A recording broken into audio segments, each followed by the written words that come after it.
Mesdames et messieurs, bonjour. Bienvenue dans la off des titres de ce vendredi 27 septembre 2024 sur vos chaînes préférées Speedline Télévision. Démarrons par le quotidien Le Télégramme d'Étienne Ouessou pour lire à la une.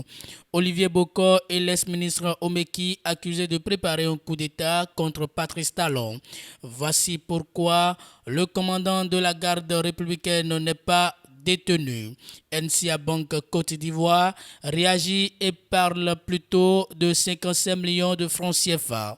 Les deux personnalités accusées d'avoir tenté de renverser le régime auraient tenté de corrompre le commandant de la garde républicaine.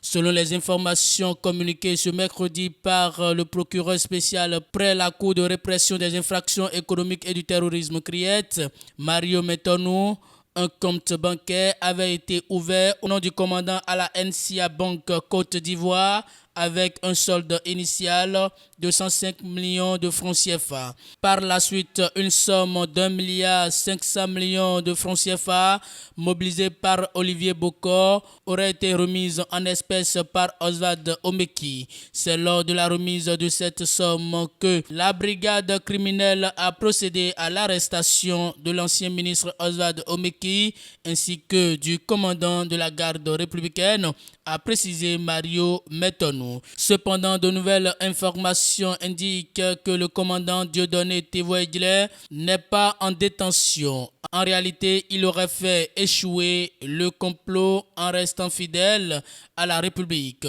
Plutôt que de se joindre à la conspiration, il aurait permis son démantèlement. Il a été écouté le mardi dernier, mais reste libre de ses mouvements, apprend-on. Les enquêtes sont en cours pour dénicher tous ceux qui seraient impliqués, a promis le procureur spécial près la Criette. Par rapport au lieu de détention de Olivier Bokor, selon les informations, la raison de cette confidentialité est justifiée, car compte tenu de son rôle important au sein du régime actuel et de son influence politique, Olivier Bokor bénéficie du soutien de plusieurs acteurs politiques ainsi que de mouvements et associations qui militent déjà pour sa participation à la présidentielle de 2026.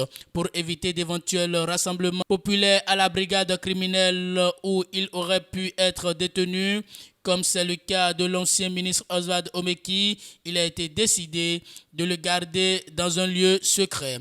Pour rappel, Olivier Bokor a été arrêté dans la nuit du lundi 23 septembre 2024 alors qu'il se rendait chez le chef de l'État pour une sollicitation selon ses avocats.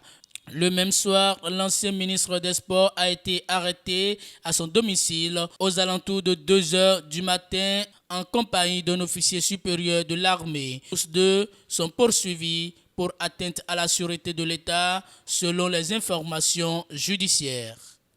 Audience à l'Assemblée nationale, le président Vlavonou reçoit l'ambassadeur du Royaume du Maroc, le président de l'UNAMAB et le président du Conseil des investisseurs privés au Bénin. Santé publique au Bénin, 3 ministres nommés au CA de l'Agence de maintenance hospitalière. Toujours avec le télégramme déclaration de patrimoine, liste des autorités et agents publics soumis à l'obligation. Et pour finir avec ce quotidien, sécurité dans le littoral, 6 trafiquants de chanvre indiens dont une femme arrêtés. Les détails sont à lire à la page 10 de ce quotidien. Quant au quotidien Le Potentiel, on aperçoit à la une tentative de coup d'État et arrestation des présumés auteurs. Olivier Bokor, un dinosaure chute en plein vol. Oswald Omeki, une carrière politique ruinée. La reconfiguration de la classe politique activée. Les pro-OB désormais sans toit et livrés aux intempéries. Vous aurez plus de détails à la page 3 de cette parution du quotidien Le Potentiel. Tentative de coup d'État au Bénin, le FA avait prédit des trahisons autour du chef de l'État.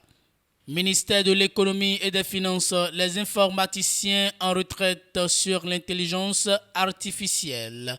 Pour finir avec le potentiel supposé projet de déguerpissement à Semekpodji, le démenti de José Tonato pour rassurer les populations. Les détails sont à lire à la page 8 de ce quotidien. Mesdames et messieurs, et c'est tout pour la des titres de ce vendredi 27 septembre 2024 sur votre chaîne préférée Speedline Télévision. Merci pour votre fidélité, écoute et attention.